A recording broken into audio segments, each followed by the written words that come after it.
Hey, welcome back to Organizing for Beautiful Living. This is episode 75. And this week I'm sharing a conversation that I recently had with Bernadette Joy on her YouTube channel. Now, Bernadette is a financial coach and a financial educator, and she's written a book called Crush Your Money Goals, which Oprah named one of the top 10 books for personal growth in 2025. What's so cool about Bernadette, there are many cool things about Bernadette, but one of the cool things about her is that she teaches people, and get this, how to declutter their finances. So we talked about decluttering our homes in a unique way here. And I wanted you all to hear it because, like in math class, sometimes something just doesn't click for us when we hear it a certain way, but it does when we hear it slightly differently. So have a listen or watch if you're watching on YouTube. It's a slightly longer episode than usual because it's interview style, but let me know if hearing these decluttering tips following Bernadette's 5 steps of her crush process made you think of things a little differently, okay? Here we go.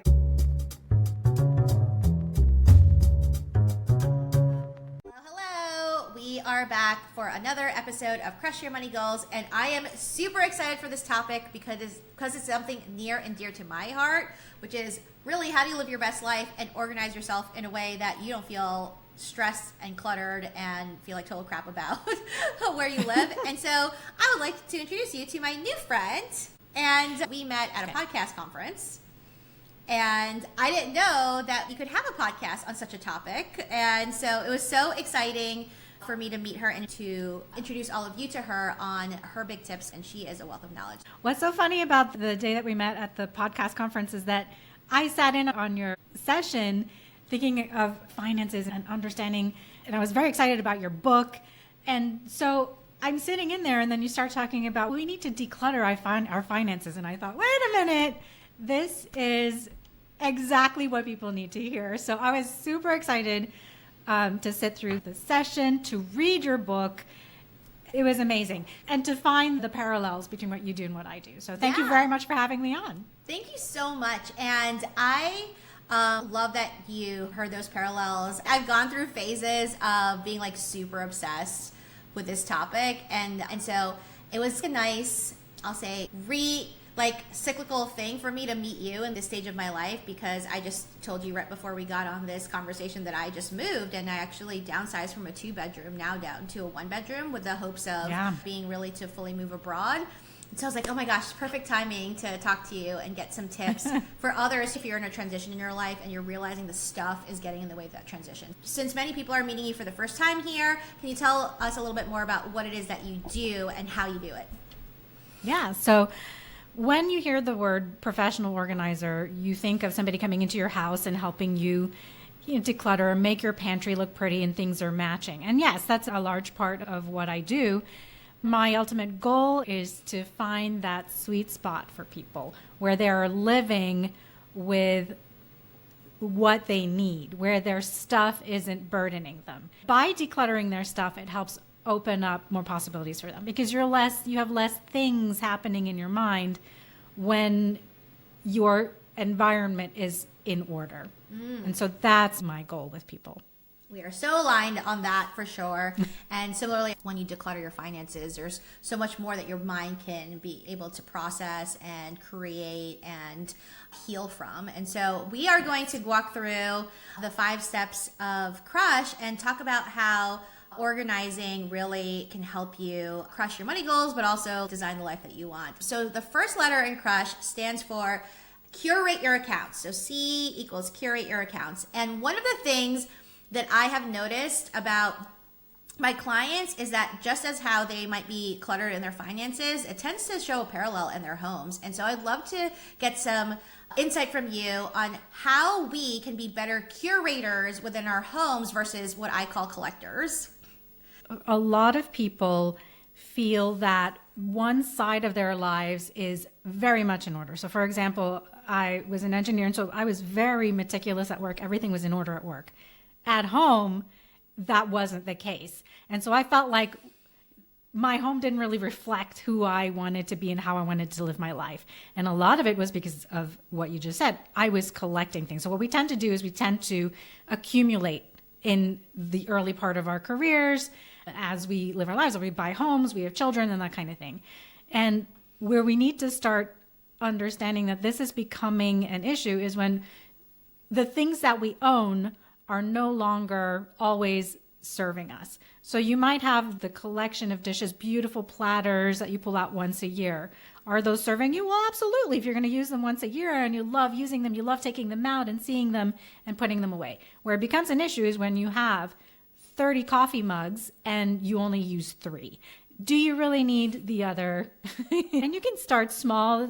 It's not to say that you need to look at your entire home or you've been living there for 10 years and think, oh my gosh, now I've got to get rid of a bunch of my stuff. Start with the coffee mugs and really think about, what do I want to keep? Not how many things can I get rid of to make space, but what do I want to keep and why am I wanting to keep it? And the way that I make it easier to focus on that is to limit. So I, just like you use the acronym CRUSH, I use the acronym CLEAR: clarify, limit, edit, assign, and review when we are decluttering and organizing. And that limit, the L for limit, is very simply the space you are going to allow for a certain item. So for my coffee mugs, it's this little section of this cabinet. And when my coffee mugs go beyond that, I have to make a decision. Am I going to take up space from something else to keep this extra coffee mug, or am I okay with getting rid of that coffee mug? You can start making very simple decisions about what you're choosing to keep versus accumulating and collecting. I love that. That actually leads me naturally into the R in CRUSH, which is reversing into independence. And I felt this personally as we were going through this move right now, where my husband and I have been thinking about moving abroad for the last year or so. And then it just felt like a really big leap, specifically because of the stuff. And when I say that in the sense of just, what are we going to do with our couch? And what are we going to do with our dining room table? And what are we going to do with all these clothes? I actually pride myself as a minimalist to a certain degree. I've been able to downsize from like a 4-bedroom to a 2-bedroom. And so I didn't think that going from a 2-bedroom to 1-bedroom would be really difficult. But I found it to be, in some cases, harder than that first big downsizing, because I thought that I had moved on from that, like holding on to stuff because it's still good, it's still useful. And I realized that I didn't. And so when I ask you about the reversing into independence, how do you start freeing that mindset of holding on to stuff just because it's still good and useful, even if you're not using it anymore? And maybe if you have an example of a client or a personal example of where you were able to, like you said, limit and let go, that created more freedom for you. This morning I was speaking to someone, his name is Andre, and he was telling me that in his home, they're looking to purchase a new home.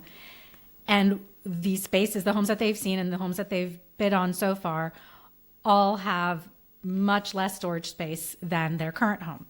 And he is a collector of books. He loves having books everywhere. His office is filled with books, but now his home is also filled with books.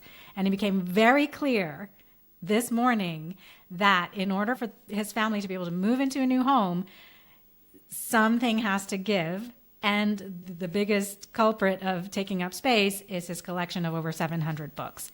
And so we started to talk about what's important about it. Why are you keeping these books?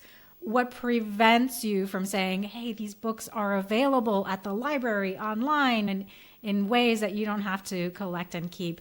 The mindset that we fall into, the first thing that happens is our stuff tends to expand into the space that we have. And it's only when all of a sudden we are faced with, I don't have that much space anymore, does the stress of, oh my gosh, now I've got to get rid of all the stuff that I love, and I don't know if I can do it. And it's a real stress. It really hurts when we have to realize that this represents money that I've spent, and I don't want to get rid of it. I've spent money on this. It represents money. And you've said this before, what we have in our homes, yeah, it was money, but it is no longer money. That money's gone. You've spent it on this item. Now the idea is, how do you move forward? So if Andre's goal is to move into a new house, the idea is, let's take some time to think about, yes, I've spent money and I've spent time on all of these books, but is this really where what I want to shove into my new home? Is my home going to feel the way that I want it to feel if my entire home is lined with books and my kids don't have a real space to play? So it's things like that. Those are the questions that I ask people when we start to talk about, okay, let's think about what you want to keep and what is okay to let go of. It's a process, and it might take some people much longer than other people to decide. But I love that you were thinking that you guys are going to move abroad. Isn't that the greatest kick in the pants ever, to think about, oh my gosh, I need to be able to move around in 2 suitcases, and how can I do that? And that's the most freeing thing ever. For me, that's how I want my house to be. And I get it. I would love to be able to say, I want to spend 6 months in Alaska next year, and all I want to bring with me is the important stuff, 2 suitcases, and not have to worry about anything else. And so that to me is like the ultimate independence. Everyone has a different idea of what their independence is, but that's how we have to start thinking about it. What's important, and letting go of the idea that I've spent money on this and it's worth something. That's not going to help you. That's not going to help you choose what belongs in your life. Yeah, it pains me. I think that the worst pain I have when I'm letting go of stuff is like, in particular, are clothes or shoes that I've only worn like once or twice, and it was like expensive, but like it doesn't look good or it doesn't feel comfortable. Like I have this pair of heels that I keep carrying around with me, even though every time I wear them, I wanted to cry. I want to die. And so I still have some work to do on that. Oh, I'm like feeling very motivated today. And one of the greatest things is to say, okay, who could use this? Who could I gift this to? Or what organization can I gift it to? There are all those organizations that are providing kids with outfits for prom or outfits to have interviews in. You can help others, even though it is painful to get rid of these things. You have a way to help others, and that might help ease the pain a little bit. Yeah. So speaking of like worth and like thinking about how objects are worth a certain thing, the U in Crash stands for understanding your worth, and net is in parentheses because the conversation around net worth and self-worth is often intertwined. And I'm so curious, have you come across people whose sense of self-worth is very much tied to these like material goods, and like how do you separate that? So I worked with Dan, a client, a couple of years ago, and I remember very clearly he said, I have these bins and boxes of notebooks, textbooks, research papers that I worked on from my college days at an Ivy League university. And I'm keeping these, and I'm hoping maybe my kids want to see them. They don't fit in my house. And I had to tell him, okay, your diploma, that physical diploma, even without it, you are still a graduate of that school. That is still your legacy that you can pass on to your kids. All of the research that you did, all of the knowledge that you have, you can still pass that on to your kids without hanging on to the textbook, which is by now likely obsolete after 30 years. Yeah. So we start there, that the physical thing is not you. Even without the physical thing, you still have that identity. And that is really where we have to begin with some of the things that are really sentimental like that. This is so interesting. I had a company called Dressed where I would rent out dresses for women for special occasions. And like part of my love of decluttering was taking these dresses from other women's closets and being like, let me borrow these, let me rent them out to other people, and then you can have it back whenever you want them. And there is this woman, one time I'll never forget it, and she had like orthopedic surgery, and she had a massive shoe collection, like hundreds and hundreds of shoes. And so somehow, like, one of my clients reached out to me. She said, I have this client who has like hundreds and hundreds of these shoes, and she literally cannot wear them anymore. They just they don't fit her feet anymore. And can you help me help her get rid of them? And if I was like doing the math, if each of these shoes are like $200 because they were like expensive shoes, this is like thousands and thousands of dollars of shoes. I could like physically feel the pain that she had as I was like carrying these boxes out of her house, not only from the perspective of that was money spent, but also there was this like chapter of her life that was closed, that she can't wear high heels anymore. Yes. Just because you can't wear high heels doesn't mean you're not sexy. Like just because you don't have research papers doesn't mean that you're not smart. So I love that example, and that leads me into the S in Crush, which is to spend intentionally. oftentimes we always talk about Okay. saving money, but I'm curious if you think there's anything worth splurging on, like to spend intentionally in order to keep a really like organized and like peaceful home. Listen, I call myself a lazy organizer. Like I will do everything in my power to not have to keep organizing my house all the time. Like, it's my job and I love to help other people do it. But good Lord, I want to be done. I don't want to be every day have something else to organize.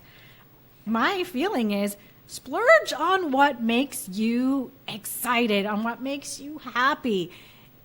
Okay, high-heeled shoes, really expensive high-heeled shoes that make you feel fantastic. Do you want to splurge on those? Sure, you can.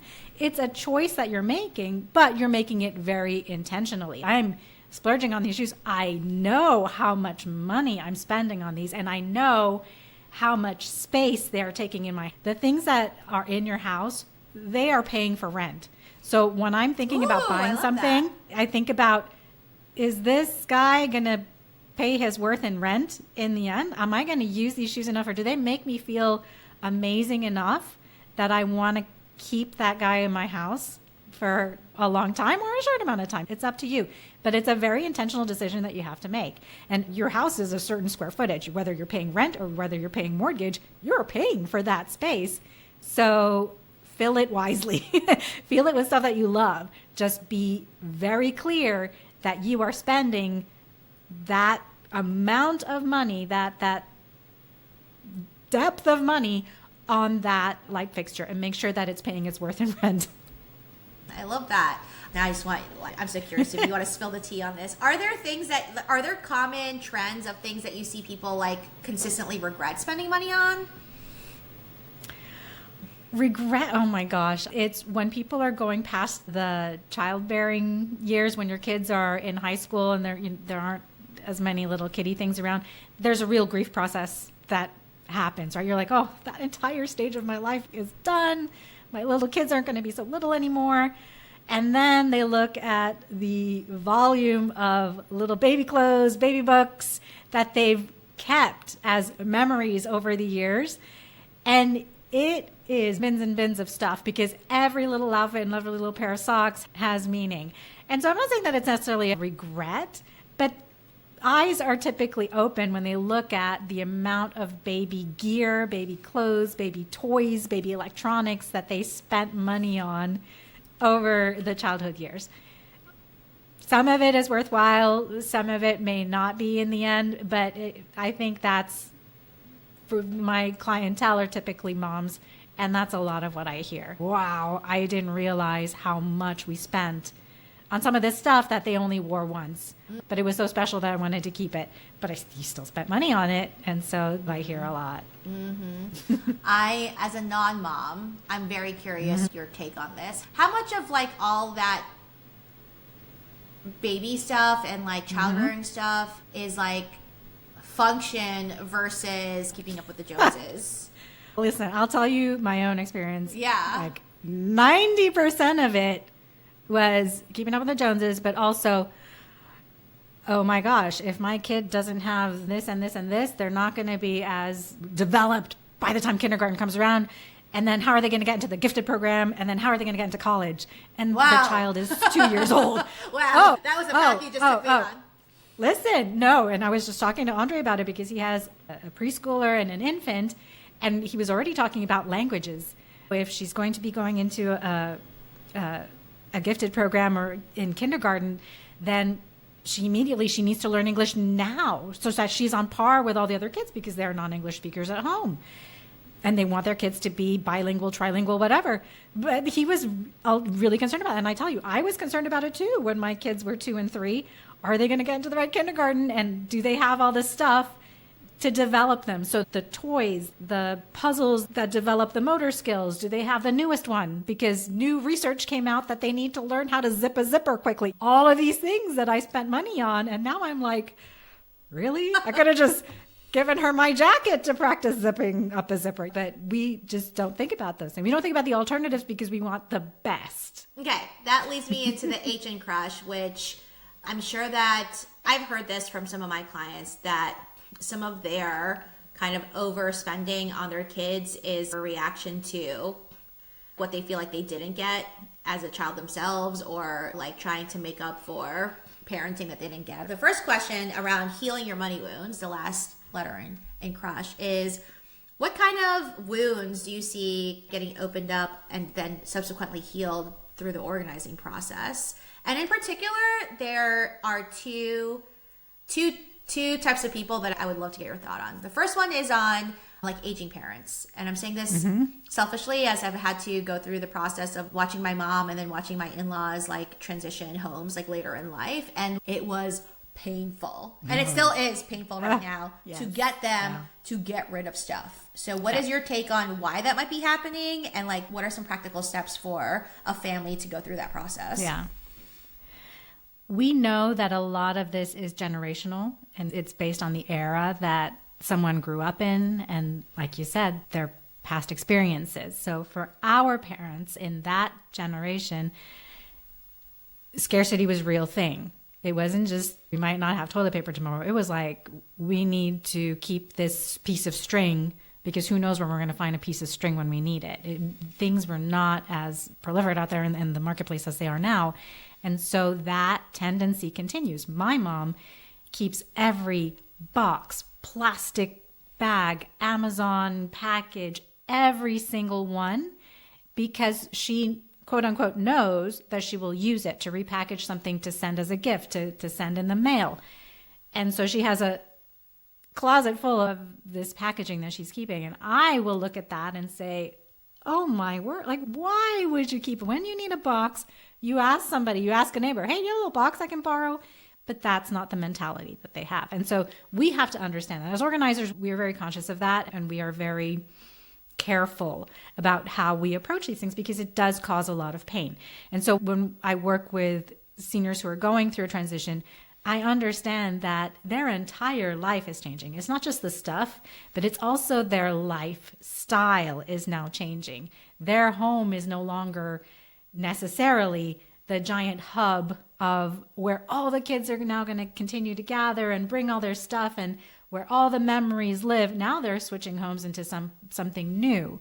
And so as a child of an aging parent myself, I have to keep in mind that the thing I want my mom to remember is that this new part of her life will create new memories in a new place. They'll be different, yes, but they can be just as unique and as beneficial as the entire part of her life until now, but it will change.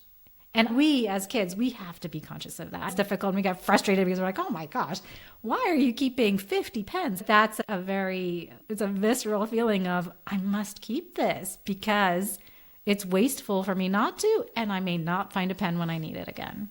I can relate to everything that you said. And then the second thing, asking for a friend, is what do you do when you and your spouse have different views on what is useful and what is not, and what you should keep when you're downsizing?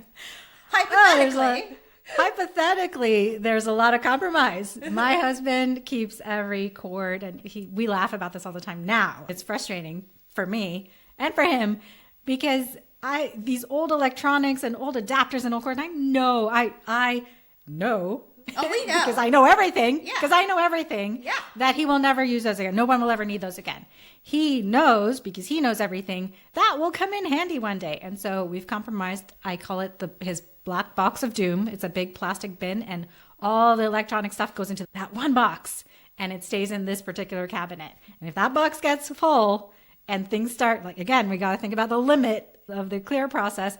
That's the limit for all this stuff. And if things get full, you've got to go through and make space if you're going to add other stuff to it. So that kind of compromise, it's not easy. It took me all this time to get here.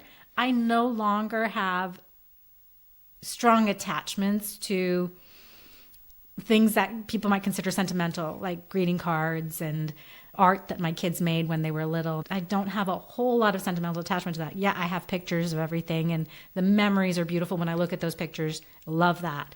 But I don't need it. However, I know other members of my family, they do need that still. And so we just have to work with the limit of the space that we have in our home, or whatever home we're going into next. And that's how we approach the process of decluttering. I love it. Okay. So I thought it'd be fun just to ask you some like quick rapid fire questions of basically just your kind of like first thought on certain things. And so when it comes to organizing, I'm nervous. like stream of consciousness kind of thing. Okay. First question would be like those clear containers that everyone like use to make your place super pretty. Worth it or not worth it?